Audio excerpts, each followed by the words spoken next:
This is match point. Well, that is Kafelnikov's finest hour, for my feeling. For me, it was one of the titles which I needed to have in my resume, in my career.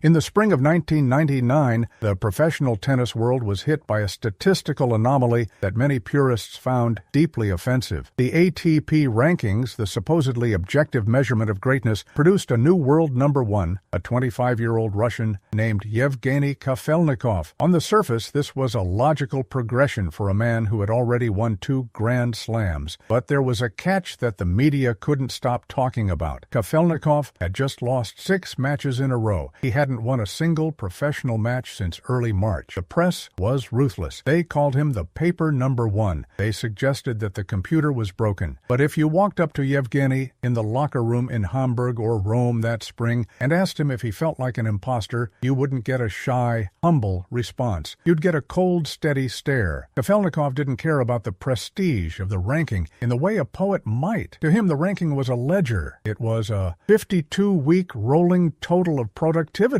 He had played more, traveled further, and won more consistently over the previous year than anyone else on the planet. If the computer said he was number one, then he was number one. End of story. That interaction sums up the man they called the Kalashnikov. He was the first truly modern tennis professional, a man who viewed the ATP Tour not as a quest for immortality, but as a high-stakes corporate ladder. To understand how a man could be so detached from the romance of the sport, we have to go back to Sochi, long before it was a playground for the global elite. Yevgeny was born in 1974. His father, Alexander, was a former volleyball player who reportedly pushed his son into tennis with a level of intensity that would make modern parents wince. In the Soviet sports system, there was no such thing as playing for fun. You were identified, you were trained, and you were expected to produce results for the state. Kafelnikov began playing at 5 years old. By the time he was a teenager, the world around him was dissolving. The Soviet Union was collapsing, and the state funding that had supported athletes for decades was vanishing overnight. This is a crucial detail that many Western analysts miss when they talk about Kafelnikov's mercenary reputation. He didn't come from a country with a stable tennis federation or a long line of wealthy sponsors. He came from a world where, if you didn't win, you didn't leave the country. Tennis was his ticket out of the post-Soviet chaos. In 1991, at just 17, he reportedly had to rely on a local businessman to fund his travel to junior tournaments. That kind of pressure creates a specific type of psychological armor. It turns a sport into a survival mechanism. When he turned pro in 1992, the tennis world was dominated by the charisma of Agassi and the clinical dominance of Sampras. Kafelnikov arrived with a game that was remarkably clean, almost robotic in its efficiency. He had a two-handed backhand that was arguably the best of his generation, flat, penetrating, and capable of finding angles that shouldn't have existed. But it was his work ethic that truly separated him. Most players of that era were specialists. You had clay courters like Thomas Muster and grass court specialists like Goran Ivanisevic. Kafelnikov refused to be pigeonholed. He played everything. In 1994, he made a staggering leap, winning 3 titles and moving from number 102 to number 11 in a single season. But he didn't stop there. While his rivals were resting or playing exhibitions for appearance fees, Kafelnikov was grinding through the doubles draws. In 1995, the numbers became almost comical. He played 104 singles matches and 75 doubles matches. To put that in perspective, a modern top 5 player might play 60 to 70 total matches in a very busy year. Kafelnikov was playing nearly triple that. He was essentially playing a competitive match every other day for 12 months. When asked why he didn't take a week off, he reportedly told a journalist that he didn't see the point in sitting at home when he could be getting paid to practice in front of a crowd. This payday approach started to grate on the tennis establishment. The ATP likes to market its stars as larger-than-life heroes, but Kafelnikov spoke like an accountant. He was obsessed with the prize money. He was one of the first players to openly discuss his career earnings in press conferences. According to locker room stories from that era, he would often check the draw of a tournament and immediately calculate calculate how much he would make if he reached the quarterfinals versus the semifinals. He wasn't playing for the trophy, he was playing for the equity. Then came June 1996. This was the moment Yevgeny Kafelnikov forced the world to respect his quantity over quality philosophy. He arrived at Roland Garros as the number 6 seed. Over 2 weeks, he dismantled the field with a terrifying display of endurance. He beat Richard Krajicek, then Pete Sampras in the semifinals, and finally Michael Stich in the final. He didn't lose a single set after the third round. But here is the detail that truly cements his legend. He didn't just win the singles title, he also won the doubles title with Daniel Vacek. He is still the last man to achieve this